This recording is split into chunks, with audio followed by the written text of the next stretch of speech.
All right, thanks, Matt. And we are here. Dom and I are back for round 8 of the SUS. We have got Lotus Field against Rakdos Midrange, Tim Hatch against Casey Ryback kicking things off. The winner will make top 8.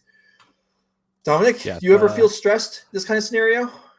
I've got pretty good at managing that kind of pressure, I think. Don't feel the nerves as much as I used to, but I think it's kind of good to feel something. You know, you don't want to be so jaded that the chemicals aren't rushing through anymore.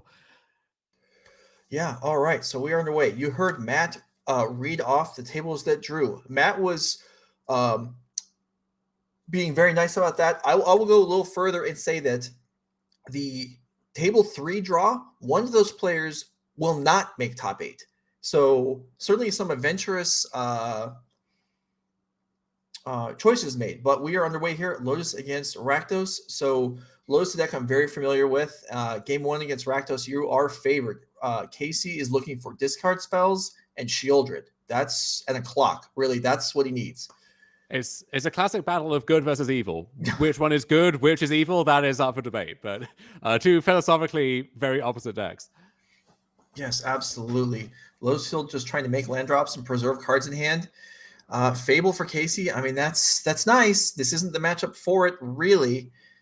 And Tim has to be thrilled that he's been relatively. I mean, Croaks are taking a card out of your hand. Sure, that's something, but that's not really on the same scale as Thoughtseize.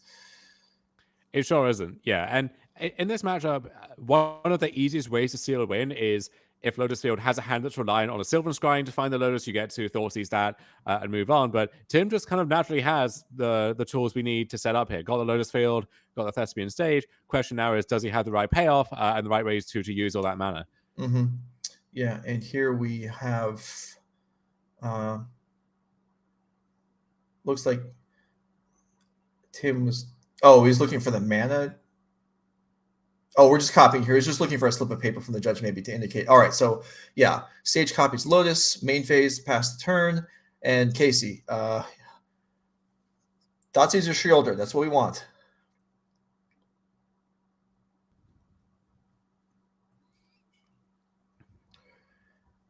Casey Ryback, I know, has played NRG Series several times before because I remember his name, because it's the name of the main character in Under Siege, if anyone's old enough to have seen that movie alongside me.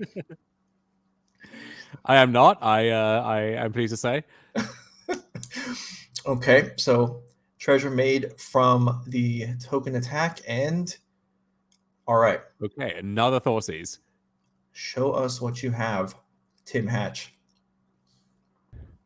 Grazer makes way for Hidden Strings, Dark Petition, Emergent Ultimatum. Well, I'm sorry to say for Casey Ryback fans, but I can tell you that it does not matter what card he takes. Yeah, this is pretty bad news, right? Like, ideally you want to take the one Ultimatum, the one Dark Petition, the one payoff spell, and just hope that nothing else gets to replace it. As it is, I guess you have to take Hidden Strings and hope that So the thing here is, with 2 Lotus in play, any 2 out of Hidden Strings, Ultimatum, and Dark Petition casts an Ultimatum. Doesn't matter which 2 you have. And those are the 3 cards that Tim had in hand. So it doesn't matter which card Casey takes. It honestly makes no difference. Cool. Great. But he does have Shieldred also. Tim's at 20 life, but... Yeah, we're not doing any peer into the abyss funkiness here, right? So the shielded text does not actually matter at this point. Oh, let's check. Or are we? Let's check. All right. Tim Hatch's Lotus list does have peer to the abyss. Okay. It does have. In practice, right? We can probably find Otawara. Yes. We can find some way to navigate that. Mm-hmm. The fact also that the Arboreal Grazer just got to block the 2/2 token, adding insult to injury. Tim's had a healthy 16 life. I think we're in the clear. Yeah. So with Dark Petition and Strings, maybe the simplest way to execute this is to Dark Petition with a blue. Okay, Vizier was drawn. That provides more options. But either way, Dark Petition with a blue floating. Search for the Ultimatum. Use the blue floating plus 1 of your black from Soul Mastery. Cast the Strings. Untap the 2 Lotus. Cast Ultimatum. Now, the Peer into the Abyss versions, the constraints there may be a few more constraints that I'm personally aware of because I have not played with a version like this. But I expect, as Dominic said, that the Shieldred will be able to be dealt with. Here's another Vizier cycle. Most times, Vizier into Vizier, Vizier into Vizier is great because you gain a mana every time. Here, you get shocked every time, so it's maybe a little less appealing.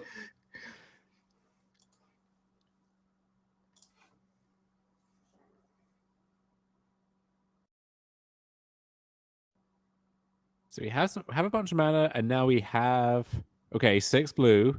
Mm-hmm. And here is another Hidden Strings. Okay.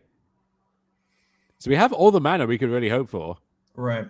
Just got to thread the needle with using it effectively. Yeah. So here is Petition. So down to 1, back up to 3 black from the Petition. Mm-hmm. Down to 1 blue. Yeah, right. Yeah. So now I don't even know if it's fair for me to say in a stock build, because there are actually a lot of pure the Abyss versions running around today. So maybe this is the stock version now. But I would say generally you would be looking to Ultimatum into a pile with Omniscience. If you're playing Behold the Beyond, then you would get that. And then normally a card draw like Pore of the Pages. Now that's still safe at 14 life versus Shieldred, but it's getting closer. And you can see how if Casey had a more aggressive start with the Blood Tithe Harvester that he got in a few times, then things would be a little tougher for Tim to navigate here. Yeah, Tim does have the main deck Behold the Beyond, so we can maybe set up a line where if we ultimate him for Behold, Lier, something else, should be another Petition, perhaps 3 of those in the main deck. An interesting choice. Should be able to close the deal from there. All right, so Tim will spend the appropriate mana, cast Emergent Ultimatum here, and search for 3. And he can eventually remove the Shieldred because he will, as you can see, he's got 3 mana floating here. It's not impossible to generate more mana, and then an Otawara could potentially get the Shieldred off the board, which additionally makes things a little easier to finish up. But going through the deck here, generally, ultimatums lead to wins. They're not always deterministic. In fact, the version I play, there are no deterministic kills, but you can generally lead an ultimatum into a win, however, whatever constraints you may be under.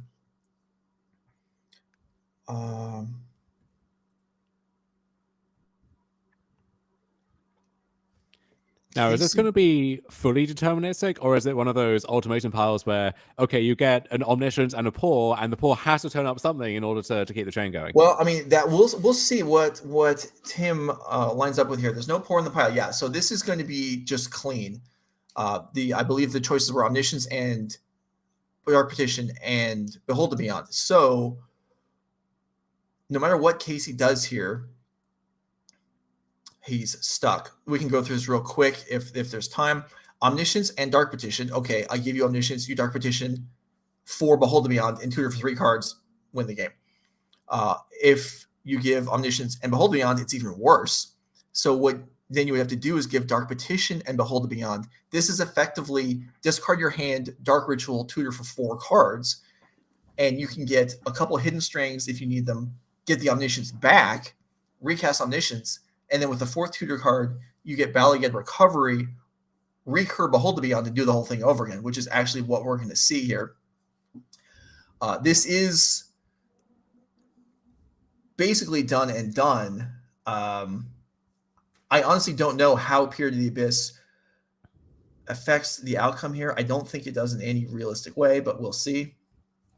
No, I mean, even in the worst case, you can find a pile that eventually gets Lier. Lier can generate a bunch of mana. You Dark Petition for Otawara, you bounce Shieldred, and then you're off to the races again. Right. But so Tim had to work his way through this, and Casey,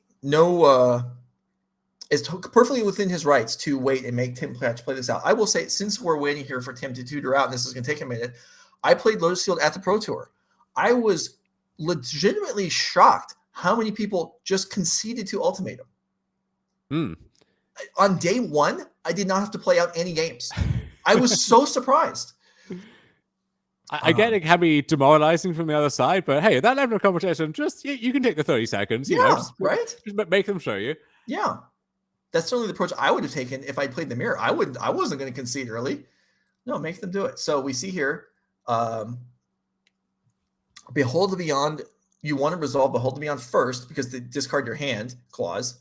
So tutor 3 cards, then petition, tutor 1 more card, and then Tim Hatch now with 4 fresh cards in hand should be able to find his way to a victory here.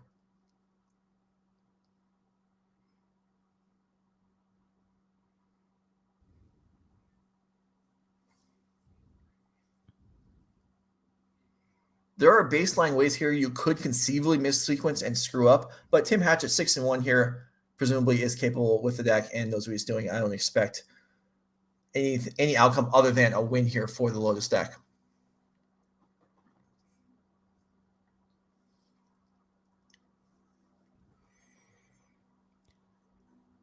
So as we wait for these motions to be gone through, what do you like sideboarding wise as a Lotus deck? Is this a matchup where you're boarding in whatever assortment of big creatures you happen to have, or are you keeping it more tightly focused? Well, that kind of depends on what you think your opponent might have.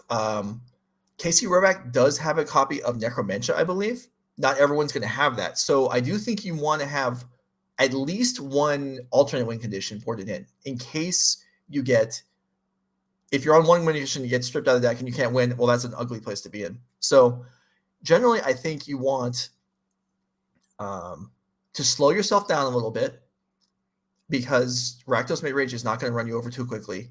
And you want to have defense against Shieldred. If you can protect your hand, that's great, but that's not really required. So you just want a more resilient, you want to slow down and be more resilient, basically, is what you want. And there's options on how to do that depending on how your sideboard is built. And we'll see what Tim Hatch has brought in a moment, I think. But as far as Casey Ryback goes, you're looking for discard, you're looking for pressure. If you have trump cards, that's great. So occasionally, you would see black-red decks with Damping Spheres, but I wouldn't say that's common, would you? No, it feels like most Rakdos decks are not really respecting the matchup at this point, or maybe they are. Maybe they respect the deck enough to say, hey, I think this is a bad matchup. I'm okay with that. I don't want to have to spend however many slots I would have to spend to get it to the point where I want it. Okay, so here is another ultimatum, and Omniscience is sent back. We can see the Shield is no longer on the board, so Pore of the Pages is nice and clean and safe for Tim Hatch, still maintaining 14 life. At this point, with the Shielder off the board, now, if Casey conceded, I wouldn't fault him for it. He's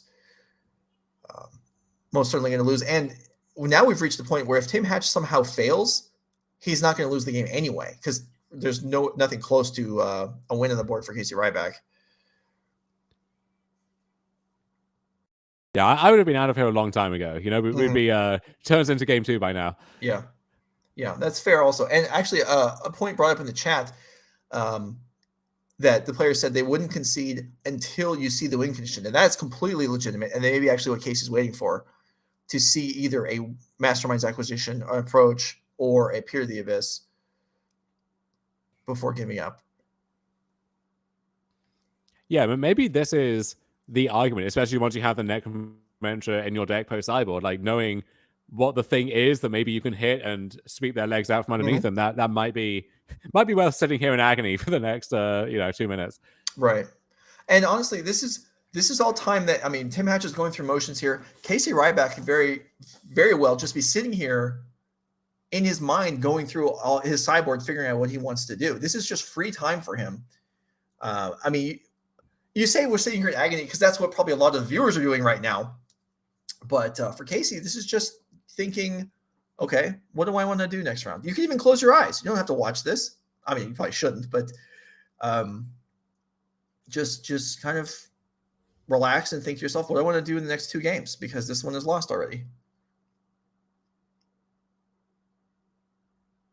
We're almost there. I promise you. We are there yet. We are there yet. It's happening. And for people saying, is it bad manners to not concede? Well, okay, for one, I would not say that. And 2, if you go back and watch, it was before our shift, but either around 4 or 5 this morning, there was a Lotus Field combo player that had a long turn. I don't know how long it was. It may have been something on the order of 8 minutes, and then passed the turn and lost. So there is a fail rate at some points of the deck. I mean, we're not going to see it here. I don't think. The person saying that not conceding is just as bad as slow playing, absolutely false. I mean, that is Right. a pretty absurd statement to make. There is no obligation on Casey to make this more watchable for us, and also minimize his own suffering in the spot, I suppose. Yeah. But So yes, we are finally peering into the abyss, and before long, the abyss will peer back into us, and we will be officially, finally, going to a game 2. Okay, so I like the person said, just wait to see the win condition. Casey Rack waited to see Peer the Abyss, and now is packing it up and moving on to game 2. So we're gonna go look at sideboards. All right, so we can recover from game 1, and now take a look. Casey Ryback, what are we looking for? What do we want to do? So I'm guessing 3GS, those are easy. Go blank, Necromancer, definitely. The 2 Pithing Needles as well can hit Thespian stage in advance of the combo to slow it down a little bit. Other than that, though, we have enough dead removal in the main deck that we can cut some of that. Maybe the Bank Blaster comes in because sometimes that can enable your aggressive draws or let you dig for one of these hate cards. So I think that's going to be mostly it. I can see maybe the Colligan's Command comes in, similar reason. Yeah, I thought about that too. That seems, at that point, it's sketchier, but yeah, it's reasonable. Especially Lotus Mulligans a lot. If your opponent's on 5 cards, discard from Colligan's Command is a lot more meaningful.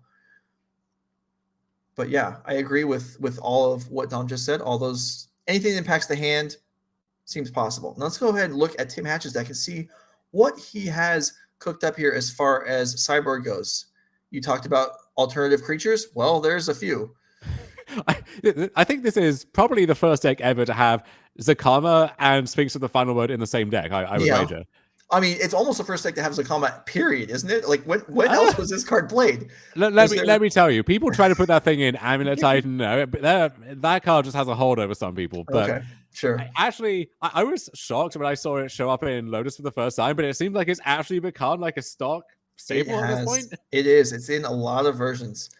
I don't know that I would favor playing it, but it is in a lot of versions. We've seen a lot of builds. So what Tim's looking at here is, well, anticipating what your opponent might be doing, you're going to want to bring in at least one sideboard creature to potentially win a game where you get hit by Necromancer. But there are options here. There are also a number of players who completely board out the capability of combo and bring in all the creatures and sweepers. That is something that's on the table here. And explains, well, how does that get through a deck with a bunch of removal? Well, like we just talked about, Casey's probably boarding out the removal. Yeah, I mean, the issue there, though, right, is if Casey doesn't have that many good sideboard cards, mathematically, he has to leave in some of that removal. And so you try and zig while they zag with your Elder Gargoth, and it just gets power mode killed because they got to leave some of those in the deck. Yeah, certainly. And this is a new development within the last month. Well, I guess it was debuted at the Pro Tour by Nathan Stoyer and his friends, playing a Lair the Hydra main deck as an alternate win condition. If you do get disrupted, extracted by things like Stonebrain, there is still a Lair of the Hydra on the board. And we actually saw today, I think it was Will Kruger traded a Lair of the Hydra for an attacking Lavinia unexpectedly for his opponent in order to be able to have effectively a board stall or a removal spell in that case. But so there are options here. Is there a difference between the different creatures? So maybe you want the Gargoth and the Dromoka, let's say, but you don't want Sphinx or Zakama? I mean, there are differences. Yes, there are intended ideally for different matchups. Here, I think virtually any of them, they all get killed by Dreadbore except for Sphinx. But Sphinx does the worst job at defending you. So that is, I think, why a lot of players have gone for the all or nothing approach. They bring in, like, we might see both Zakamas and the Sphinx and the Dromoka, or we might see just one of them. But I'm confident there won't be actual zero. So we'll see here. This is a duress to open things up, and Casey will get a look. So there is Lotus Field. Don't need to scrying for that or anything. We see Boseiju, Lair of the Hydra, Omniscience, Dark Petition, and is that 2 copies of Pore on the left there? I think so, yes.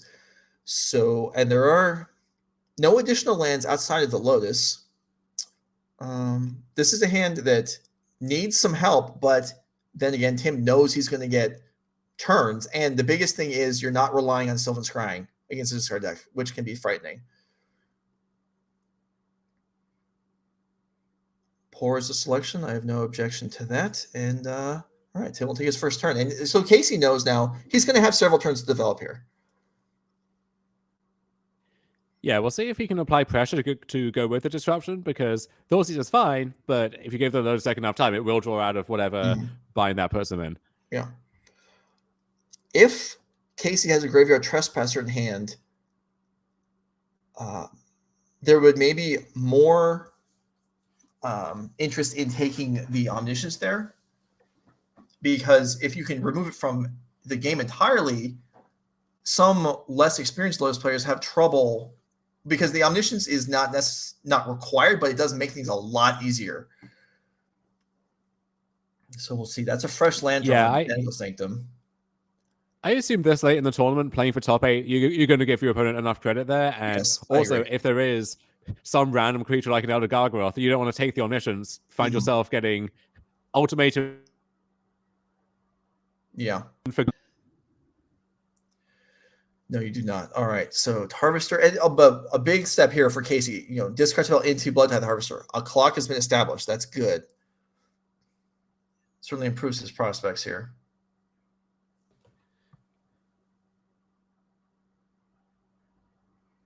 All right. Let's see here. Reveals Lotus that was known. And the new cards drawn are Bala Ged Recovery and the Sanctum that's in play.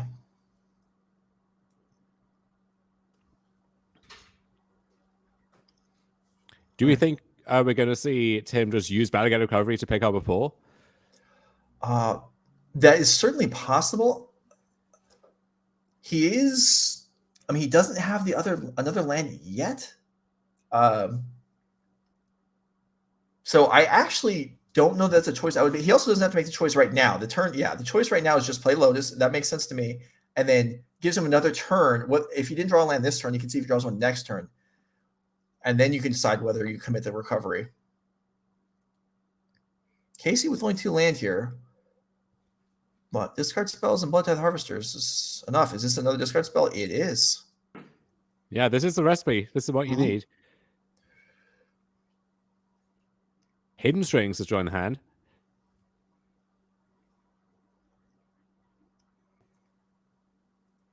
So something that may be worth mentioning is that while there is the experience of the Lotus player, there's also the experience factor of the opponent playing against Lotus, and not everyone's going to know what to do with their discard spells in different scenarios. Taking Hidden Strings here seems completely fine. Trying to prevent him from getting to the point where he can use the more expensive spells in hand. Yeah, you can try and limit the mana or limit the payoffs. The issue there is the Bala Ged Recovery means Tim can just pick back up whatever you made him put down. Yeah, and there we see it.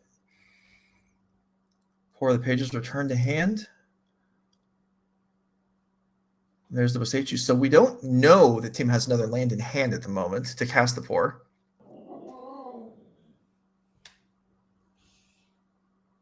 Bloodtithe comes in again. And this is going to be nerve-wracking for Casey as well, because this is a matchup that is not favored for you. You're playing for top 8.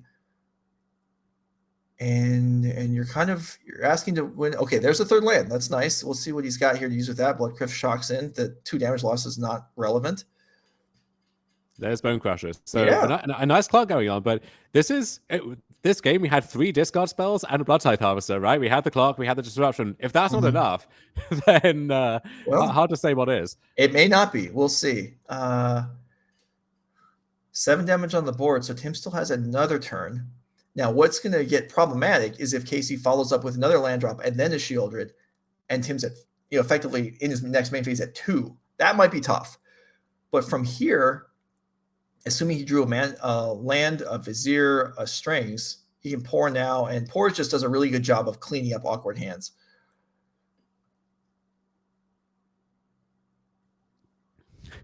It never feels good when the mana dice come out. No, it does not. But here, at least, Pore over the pages is actually costing mana. Instead of gaining 1 with 2 Lotus, it loses 1 with Lotus and Boseiju.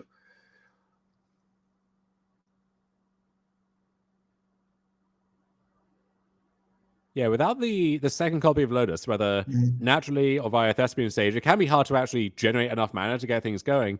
I Right. need a lot of hidden strings effects to do that. So this may be just a kind of a short combo turn or failed combo turn, and we'll see where we get after this. Mm-hmm. Yeah, and it could. I think we know there's still a Dark Petition in hand as well. We could see Dark Petition here for Thespian stage, play it, and then use the Dark Ritual mana to copy, and then be set up for the following turn. That's possible here.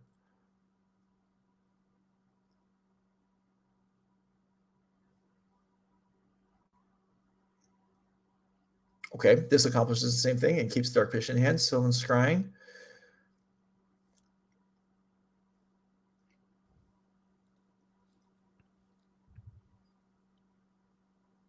And no, I guess we can use Lotus Field to have stage, copy the field, and then next turn maybe we push again. Mm-hmm. Yeah. And Casey, by virtue of missing some land drops, doesn't have the ability to attack with the Den of the Bugbear or something for the last 4 damage that's required here. So we'll see. And I'm sure Tim is eagerly waiting to see what's going to happen as well, because it is past the turn.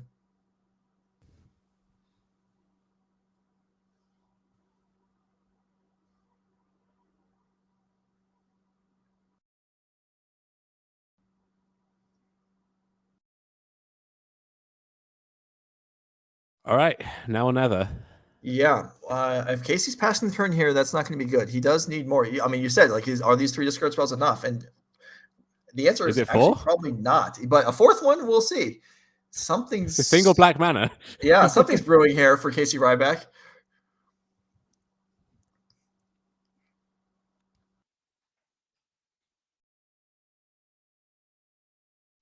I mean, if we jump back into the movie character, he could just karate chop Tim Hatch out of existence. But this is not Casey Ryback, the movie character. This is Casey Ryback, the Magic player. Yeah, Casey knows I think this could be the last turn of their tournament, so gotta make it count.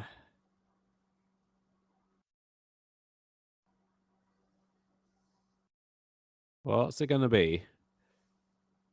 Okay, that's a real card. That plays. Yes. That plays. So Tim with 4 or so cards in hand, but losing the graveyard matters so much because we know there's a Dark Petition in hand, and losing Spell Mastery is not good. A Spell Mastery kind of feels like a given a lot of the time, but when you don't have it, it really matters. You can see his hand: Fading Hope, Otawara. Is it Dark Petition, Omniscience? So yeah, this just got much, much harder. Yeah, what do you keep if that's your 4 cards? Which two are you pitching? It was Otawara and something. Omniscience, it looks like. Okay, so Tim's going to have to win without the Omniscience. That's certainly possible. It is much harder. The creatures will, if he can find a creature here like Dromoka or something, that would do a decent job of stabilizing the board. He's dropped to 4 now.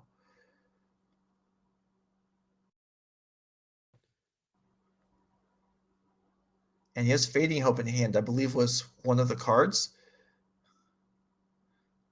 All right. Fading Hope, bouncing back the Blood-Tithe Harvester, and getting the Scry. That card is cheap enough. And putting a card in the graveyard and keeping the Scry up. So okay, keeping it. That's oh dear. Yeah, I mean that's a good sign.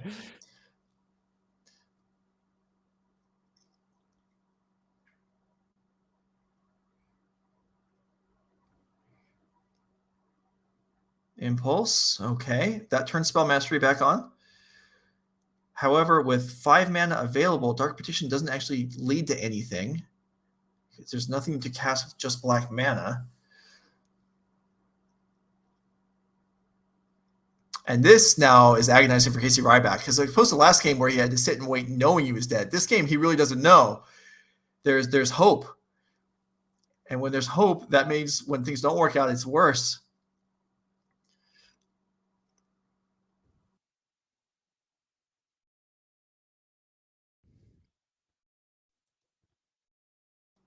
Well, this wasn't an automatic this time, choice. I think we will once again play it out until the bitter end. I don't think there's going to be any premature concession this time. No. even a blocker, something like an Arboreal Grazer, at least would hold off the Bone Crusher for a turn. So there's Shimmer of Possibility. Mm-hmm. The poor man's impulse. Right. Now, most of the Grazers are probably boarded out at this point, but there may still be one left in the deck, one or two.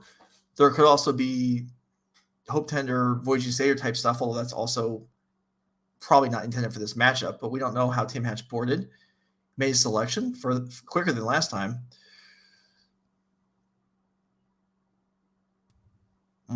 Putting away the mana cards, not a good sign. Passing the turn, okay. And so if these are these life totals current, do we know? I think Tim's at 4. Okay, well now, I mean, if Tim's at 4, Tim is now at 2. Correct. And then he's just getting stomped again. Yeah, so... I think I can. Yeah, okay. Well, yeah, there we are. All right. I mean, you never know. You never know. I will say in round 16 of the Pro Tour, I had to bounce a Bone Crusher Giant, and I did not take 2 damage because my opponent forgot about the trigger. So you never know. you make him remember. That's how we play it out. Right, exactly. All right. That was a fairly long game as well. I don't know if we need to revisit the sideboards again. I think we saw most of Casey's sideboard that game. The dresses and the super punishing go blank there at the end, which was, I think, a singleton. But yes, yeah. One go blank, one Necromentia that might come up in this game 3. So yeah, all we need are 3 discard spells, another big discard spell, and maybe some pressure, and we'll be fine. Yeah, that's all. That's all it takes. Casey Ryback, let's go. Let's get it done. You can see here what Casey Ryback brought. Interestingly, so one argument for Dreadbore over Power Word Kill is that in a matchup like this, obviously against Angels, Power Word Kill is lackluster. But also here, Power Word Kill is not going to kill everything it might want to. Dreadbore might be superior in some spots here, but players have presented already for game 3. So I guess we can go back down the table, see who could make top 8. I guess at this point we should mention, because I just thought about this, if these players ran out of time, they're not necessarily eliminated. It would go to breakers, but we had tables intentionally draw to get to 6-1 and 1. These players could unintentionally draw and reach the same spot. There was a big scrum of players at 6-1 already or 5-1 who could win and then be in the mix. So yeah, we mentioned that possibly dangerous draw on table 3. And these two knew we can't draw. We have to play for it. One of us is in, one of us is out.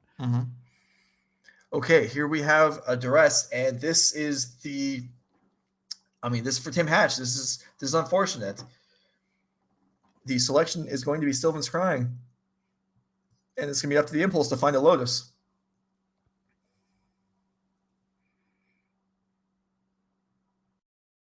Bala Ged Recovery, I guess, given enough time. We recovery the Scrying for the Lotus, but that might be more time than Tim has, in case he has a good draw. All right, Sylvan Scrying is the choice. And yeah, Tim does have the impulse. Impulse digging 4 cards plus a few draw steps. Not unreasonable that Lotus will show up on time. But it's really not a guarantee.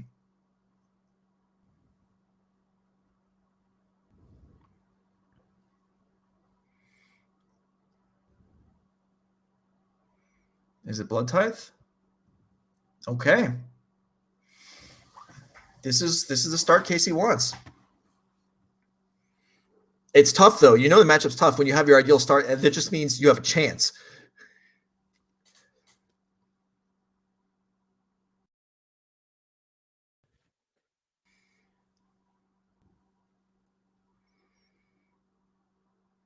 And we eagerly await Tim Hatch's turn Tim. 3.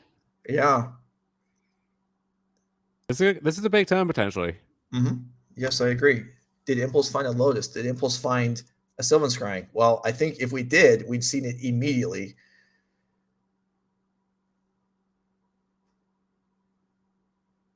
Okay, there's the Lotus. So step 1 for Tim Hatch.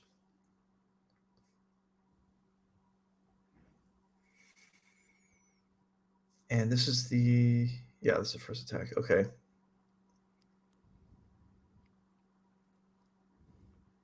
Trespasser, not often going to get a point of damage in here, but something that is relevant is if Tim Hatch's next turn is Thespian Sage copy, that means the Trespasser does flip over and hit harder in the future. It may be a short night, though, if Tim can untap and have free reign after that. Nice.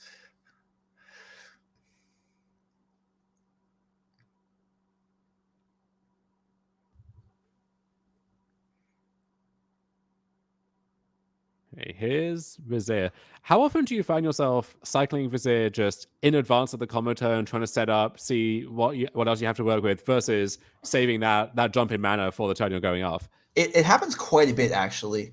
With a land drop to come here for Tim Hatch, I mean, he could just be looking for the land drop, but also if he has any land right now, he could cast a Pore of the Pages, which would be something he's probably more than willing to do just to set up better for a future turn. It's going to be a Dark Petition. Okay. So yeah, this will just find, obviously, whatever he's looking for. He'll have, I expect, no use for the mana. In fact, I'm not even sure he has Spell Mastery right now. He does not. And that's another reason that because he doesn't have Spell Mastery and he's unlikely to have it because of the Trespasser, running out Dark Petition a turn ahead of time is a good decision to make. This is your very expensive Mastermind's Acquisition, Diabolic Tutor, something like that. Yeah. And prevents Trespasser from turning over. So it takes a slightly smaller chunk of damage this turn.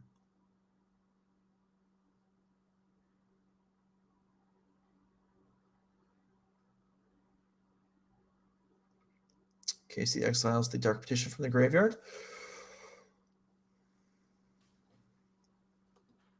Okay, Thoughtseize. All right, this is perhaps a bit of a sequencing error on Casey Ryback's part, as you have, because you have an attack with Trespasser looming, if you take a creature here, you would be able to actually hit a point of damage. And yeah, sure enough.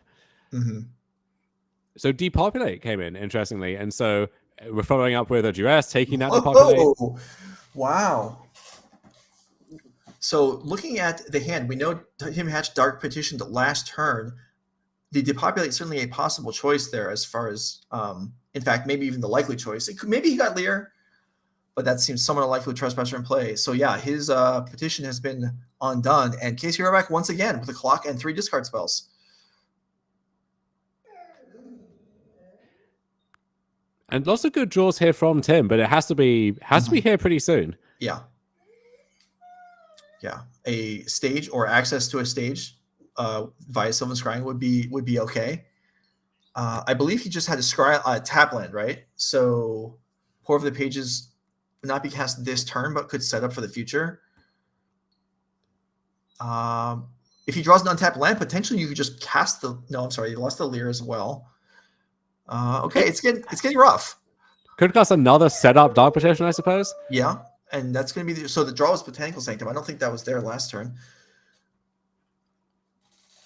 Yeah, it was Temple of Mystery as the other land, I believe. Yeah.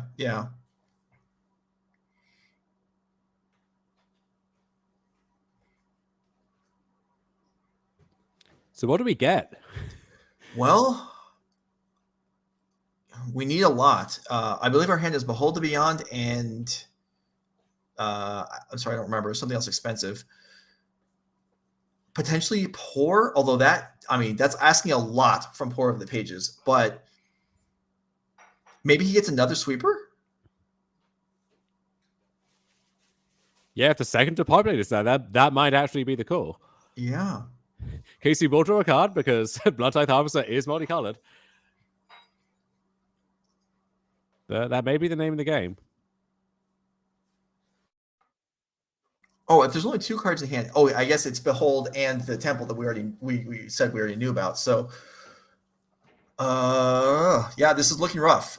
Casey Ryback's probably, not feeling super confident yet, but he's got to like where he's at. Eats the Lier out of the graveyard. So effectively 7 damage comes across, which is exactly where we were at last game with Tim at 3 or 4 actually, but. Whoa. Discard spells much? They just keep Okay. coming. So we got the Gargaroth. Yeah. All right. All right. Wise choice there for Tim Hatch. Thinking the combo is just not going to work right now, if it's even still in the deck. Let's get a creature. Actually, I guess if Behold the Beyond still in the deck, the combo's still in the deck. Oh no, is this another? Okay, I thought that was going to be another Thoughtseize, but in fact, it's just a blood activation. All right, so we're not done yet. And keep in mind, we've seen all these duresses. There may not be removal in Casey Ryback's deck anymore. It's Gargaroth against the world. Yes, it certainly is. Now, Gargaroth, it's when it blocks, you get the trigger, right? Not yes. Yeah, so it can't generate an extra creature to block with, but it can gain life. Oh. And, whoa, yeah, okay. Nice stomp. So down to 4. Is there a creature in the graveyard to be? Yeah, there's the Vizier. So Trespasser eats that. Tim's down to 3. He takes 3, gains 3 from the Harvester, so that's the same. Okay, but that's pass and life totals update, and Tim's at 2. And that would be it then. Unless, yeah, there and that's it. And Casey Ryback wins a very tough matchup and advances to top 8. Congratulations to him. Tim Hatch and Lotus Field falls. And wow, that was, I mean, I know some viewers don't enjoy this kind of Magic, but that was entertaining stuff for me. That was intricate. And yeah, it was a flood of discard spells for Casey to take down the last 2 games. Discard spells in the clock. That's what he needed, and that's what he had. Even after all of that, it felt like Tim was always just one draw step away from stitching the whole thing together. So you can see why consensus is this is a really tough matchup for Rakdos. Yeah. And from the Lotus Field side, this matchup is one incentive to play the deck, right? Like you're kind of licking your chops if you see yet another Rakdos deck. Absolutely. Yeah, and you can see, I mean, why there's options in like some players. It's not common, but some players play Leyline of Sanctity in the sideboard for this matchup because. I mean, as we saw there, discard in high numbers can end the game. That Gargaroth had ideas about equalizing, but the Shieldred put the curtains on that. So that is the conclusion of our first round of 8 feature match with Casey Ryback advancing with Bala Ged Midrange. I believe we have a backup match. So let's get it rolling. Yeah. Dominic and I are waiting. All of you are waiting at home. Let's get it. Keenan Diab versus Max Madison. Max we saw earlier with Izzet Pyromancer against Raja Suleiman here facing the Sultai combo. Now, this isn't quite the same as the other Sultai combo deck we saw today. Yeah, so this is Sultai combo already understated for what this deck is doing. This is the Neoform Delve Creature Attractor deck, but with an added twist here of Soulflayer as one of those Delve creatures and Zetulpa Primal Dawn. I don't know if we can bring that one up there as one of the cards you can eat/copy with your Soulflayer. So a wacky take on an already very wacky deck, facing off against a little bit of a homebrew in its own right here from Max Madison. Yeah, so we've had Max on twice now, and both times he has not exactly played against the heart of the metagame. We see here Golgari, I'm sorry, is it Salvage? Is that what it's called? Grizzly Salvage. Yeah, Grizzly Salvage. Revealing here, looking for lander creatures and really just looking to put stuff in the graveyard as this deck wants to do. And well, we've seen Max Madison's deck list earlier, and we'll look at it between games. But this is a deck with some cheap burn interactions, some card drawing. There's Make Disappears, but there's certainly no graveyard hate in this blue-red deck in game 1. Yeah, this is the draw to playing a combo deck like this is in game 1, you often just get to kind of do your thing, and that thing is pretty good if it works. So you're playing against your own fail rate of sorts, which is considerable for this deck, right? You have to find a Neoform to really accomplish anything meaningful, but when you do, you are off to the races. You certainly are. Okay, so we have I looked down at my notes for a second, and now, there's another salvage being cast. Okay, I was going to say, why is there a salvage just sitting in the middle of the screen? But is the second one being cast? Oh, the connive was happening. That's why we were waiting there. And Keenan puts a dozen or more cards in the graveyard. So I was like, okay, that was sufficient for my turn. Go ahead. What do you got? And taking a quick look at Keenan's list, which these lists will be available once the top 8 has concluded. Can already find the modern list from our 10K up on the website. Go to see if there's anything in the way of like even just Spell Pierce, any kind of interaction like that. in game 1, because otherwise Keenan has time to stitch this thing together, and it's going to be effective when he does. So yeah, 3 may disappear. Okay, we saw that earlier. Right. And we also to have to consider the 2 copies of Fading Hope, right? Where if you Neoform into the Attractor with the trigger on the stack, that gets Fading Hoped, and that really undoes all your hard work. Same thing goes for the Otawara, right? 1 copy of that in basically every blue deck, and that's always, the threat of that is always looming over the game. Yeah, certainly. And also, I mean, we're looking, so we know there's no Spell Pierce in Max's deck. Keenan doesn't know that either. So even with 1 mana represented, he might have to worry as to what is going on. But we're going to see here. This is the Soul Flare. Is it not? I don't even remember what the artwork looks like, but that is indeed Soul Flare. Yeah, so that is a 4/4 Vigilance, Death Touch, Lifelink, something else. It doesn't matter. Whatever. Don't need to get full credit on that one. It's large and in charge. Yeah, here we go. Soul Flare. Yeah. Okay, and Summon Denial. Okay, go and protect that. Keep that around.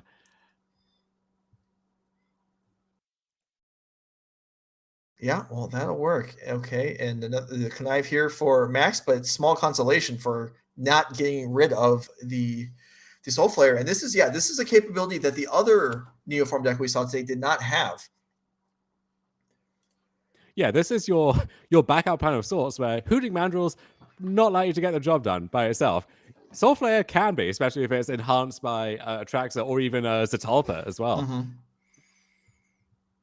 All right, an attack in here. Keenan, pretty comfortable life total.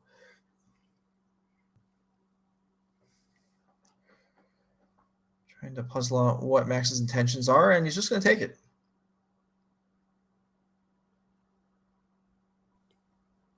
Yeah, thinking if, okay, this represents a Strangle, Fiery Impulse, one of these damage-based removal spells that could trade off a Soul Flare here, and really no need to risk that, because your Soul Flare can just attack, gain some of that life back, and keep that threat present.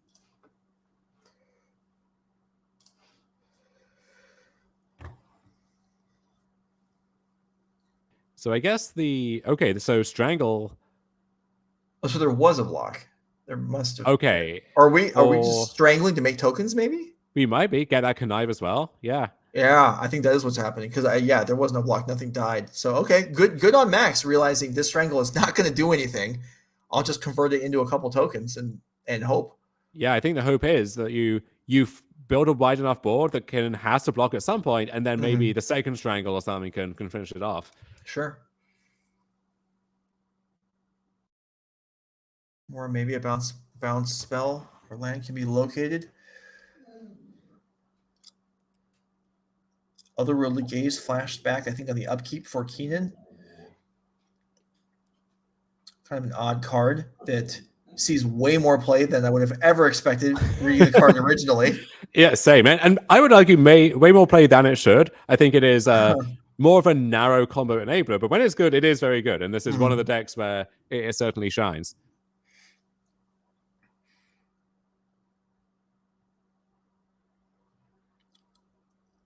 All right, here's an attack in. So that will equalize somewhat. In fact, basically completely all the work that Max has done so far. And if there's follow-up here, if there's more nonsense, Max might start to strain to keep up here. Hopefully it's just another Grizzly Salvage or something. We flame more souls?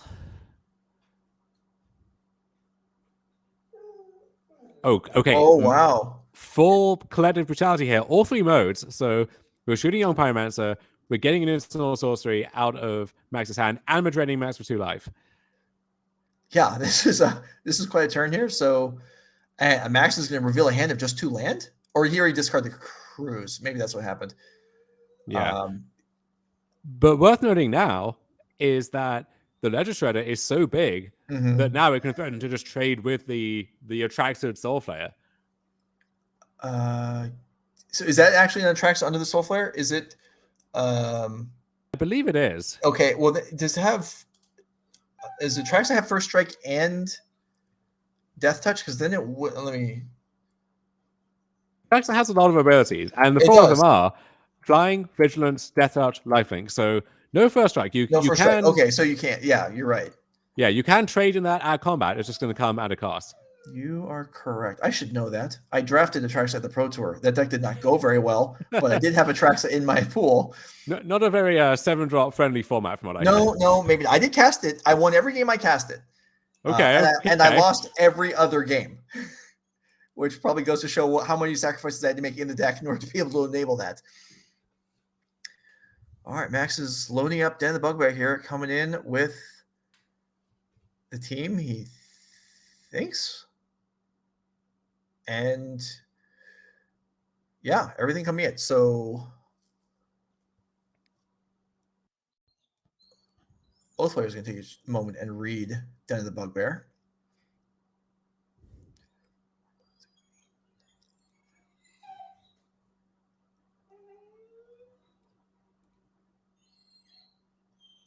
All right, Soulflare gobbles up Den of the Bugbear. Subtract 4 out of the incoming damage, and it looks like Keen's going to take 7. All right. A lot of quick math to be done here.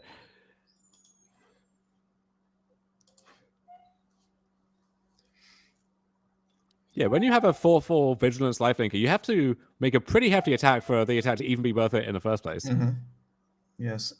Another Otherworldly Gaze flashback on upkeep, finding, I think, 2 land and founding the 3rd path.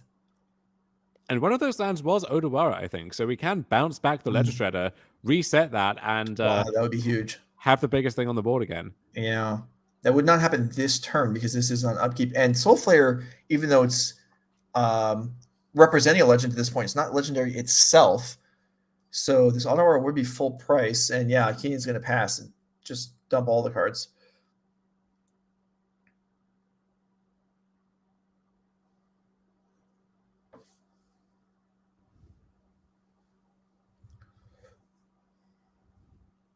Ooh, Tasker. That is certainly going to have an impact on Max's ability to attack. It will get him another Connive.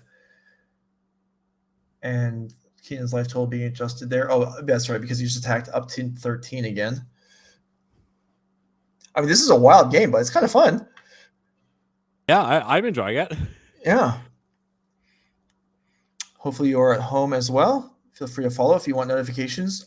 Next Nerd Rage event is the same 2 formats swapped on days.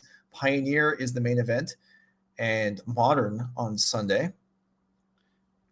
And then looking ahead to June, we got a Legacy for the first time in our Sunday 5K there, which I haven't checked on Legacy in quite some time. That format's gone through some upheaval recently, so excited to see how that develops too. Yeah, me too. I have not also checked in on Legacy recently. In fact, I get asked occasionally, "Oh, what's new in Legacy?" And I'm like, I really have gotten away from it.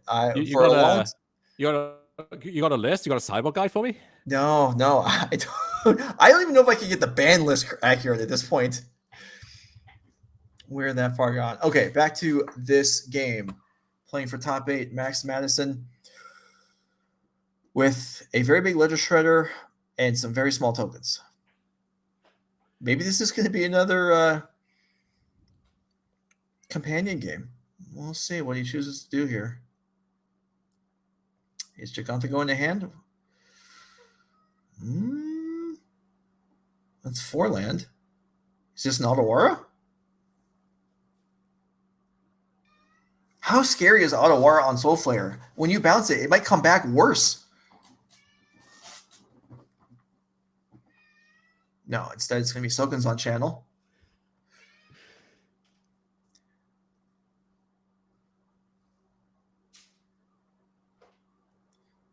How do you feel about these legendary lands? Because we see both decks. They have blue in them, so they both get to play that one obligatory Otawara. And that adds a whole new dimension to how these games can play out, which is it's fun. It opens up the decision tree a lot. At the same time, it does feel very free, right? Whereas if you if you have a card like Fading Hope, you made the choice to put that card in your deck over the stuff that could replace it instead. The Otawara just comes along for the ride. Is that good? Is that an acceptable price to pay for having these more intricate games? I think so. I think one of the aspects of Magic that nobody likes is being stuck on mana. And I think having utility lands allows you to play more lands and not get as wrecked in late game by flooding. So I think anything that commits to that is a positive. These are strong. They are very free, like you said, but I think that's okay. That's not a very original answer. I've heard it from other people, but I do agree with it. As Keenan lines up the blockers here, Fiery Impulse is going to help finish off Soul Flare and generate a new token, I guess, before Pyromancer dies. So this game is going to continue on.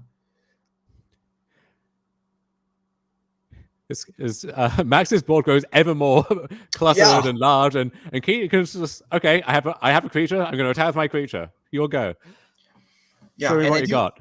I feel like I see this mentioned in chat right now, and I do feel this is a bad habit that we've seen a couple times today, is the companion that is in the companion zone looks like it's on the board, which, I mean, I'm sure Keenan knows it's not in play, but for coverage's sake, can we please like put it somewhere else or somewhere a little not less obviously in your row of creatures? And that's going to do it. There's no answer to the Ledger Shredder, and Max kind of rears back in his seat and is like, wow, I won that game. Right?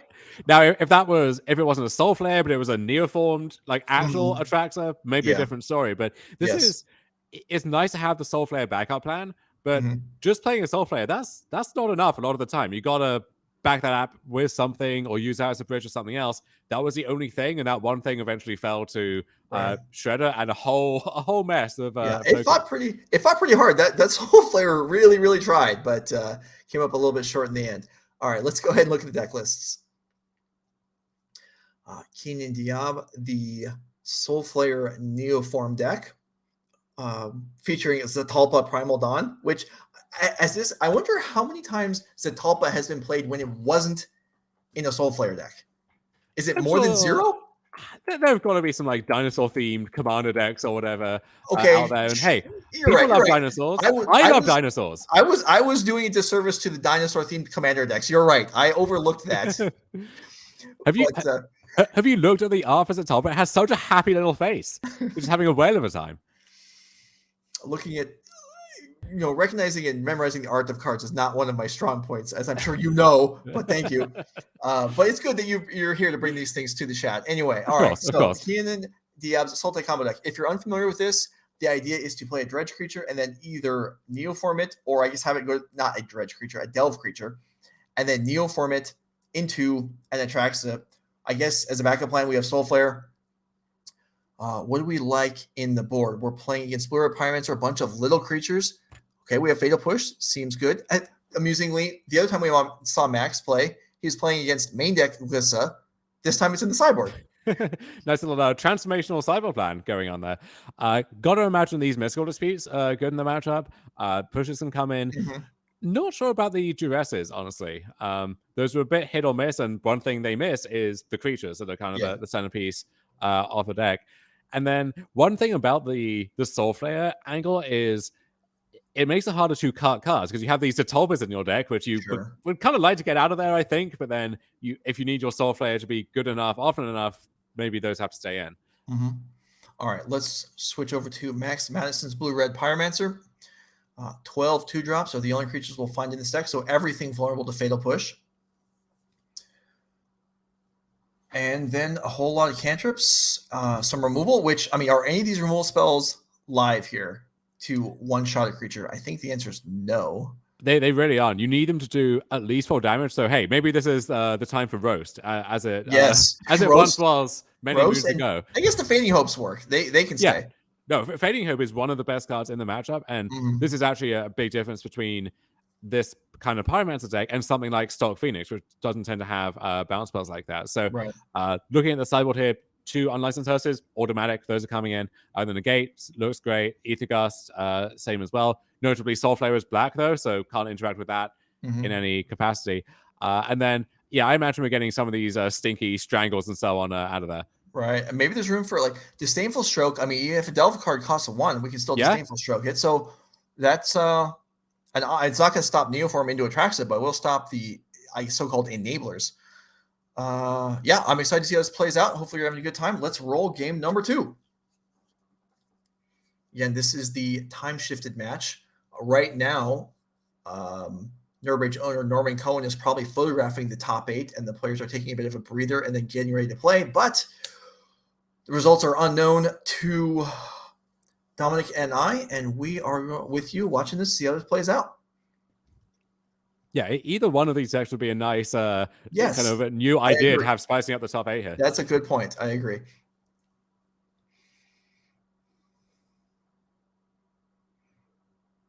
All right, Max flipping around a pathway. And apparently past the turn as Keenan has a Earthly Salvage once again. Started with a couple of them, and this one's going to get countered. And I like that. Yeah, I mean, you're not just... you could save that for the eventual combo turn or Del spell, but by doing this, you remove that card selection, and also harder to fill that graveyard to play the Del spell in the first place. We saw this in the earlier Neoform match, right? Like Del spells waiting in the wings, no actual graveyard to eat with them. Yeah, and we also saw Max consistently not playing his creatures on turn 2 and leaving them out on turn 3 with backup, and that seems to be the way to go again. As Max's Make the Spirit picked off the salvage, which also not only did Keenan not get the mill, he missed his third land drop. I think his 2 copies of Zatalpa in his hand, illustrating the cost of that approach. Yeah, so there we are. Oh, brutality. That's perfect. Okay. Yeah, Max, do you have a counter for this? No. So this is going to go for full value for Keenan here. Even if these Zatalpas are, this is, is draining a player for 2 worth a whole card? No, but is it worth two-thirds of a card? Maybe. And getting Zatalpa out of your hand? Yeah, that's what Keenan needs. Let's look at the hand. Consider Disdainful Stroke, of one mind, and is that Spikefield Hazard? I'm not sure what the right card is. Yeah, it looks like it. Okay, so Disdainful Strokes did come in. Notably here, for Max to of one mind next turn, he would have to tap out because he does not have humans in play. Yeah, that card is not inspiring as just a plain divination.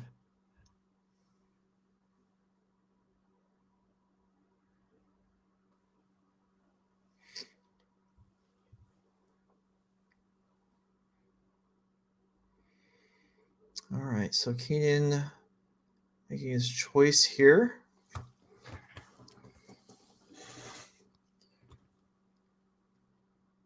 With Opt and Consider in hand, I'm maybe... No, I take it back. I was going to say I'm surprised that Max casting response, but he wanted the token, so never mind. That makes perfect sense. So now he's stuck on, do I of one mind or do I hold up mana?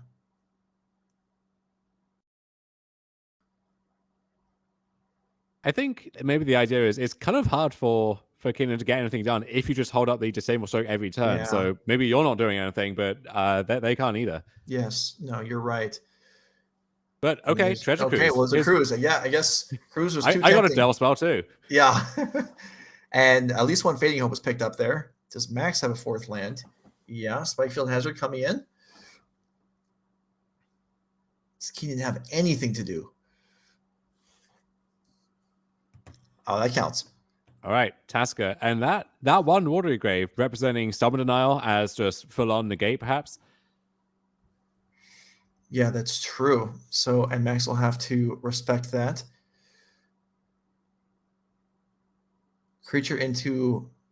Empowerments are into of one mind or Fading Hope here. Anything's good.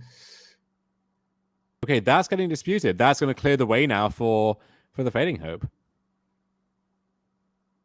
Yes, it certainly does. Unless Max just goes of one mind again. I mean, bouncing Tasker doesn't matter. Well, I guess it does because you want to avoid tracks. So yeah, I scratched that. Yeah. Yeah. Okay. Of one mind, no scry, but you get a token.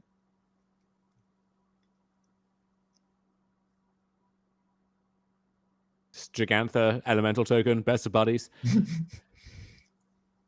All right, now the lands are flowing for Keenan, so his hand is more unlocked now. Although Tasker costs 1 more mana than he has available.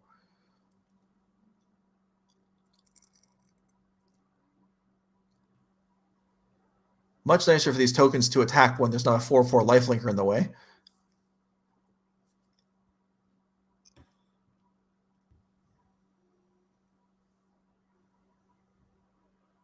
I think any combo deck is going to have games where it just kind of misfires, and if you see this on camera, you start to wonder, like, how did this deck get to 6-1 in the first place? So, yeah, a much more extreme range of outcomes than something like Max's deck, which is really optimized to kind of do the same thing every single game. Yeah, I mean, and that's the thing with these super powerful combo decks. When they work, they look unbeatable. But then the other games, that has to be balanced out with the games where they've completely fail. Otherwise, they wouldn't be a legal deck in the format. Something would have to get banned. This deck fairly new, even if it was banned, where they probably wouldn't have happened yet. But we've seen both sides of it so far. Here's the Founding of Third Path. Yeah, it looks like kind of a gimmick deck, but it's actually been putting up decent results on Magic Online over the past few weeks. And you have to wonder if the Pro Tour had been like a week or two later, maybe someone would have had the courage to try it there. No, I absolutely agree with you on that. So here's Founding the Third Path on Chapter 2 with read ahead into a Tasigur, and Max does not want Tasigur in play. Bounced it first, now counters it. And this Founding is going to give flashback to a spell, or at least let Keenan cast a spell from the graveyard next turn, but there aren't any at the moment. Meanwhile, 2-turn clock for Max, 8 power. Yeah, wow. And counting. 6 tokens all of a sudden. We've got to read ahead on that one a little bit. Mm-hmm.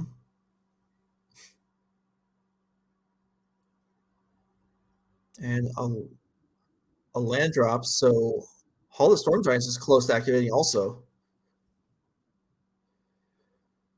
So even if Keenan is able to marshal his way out of this, now there was an option there. So for example, if there was a Grizzly Salvage on upkeep, the Founding of the Third Path could have found it, but it does not. There is nothing there. And Max Madison and his horde of tokens is going to advance to the top 8.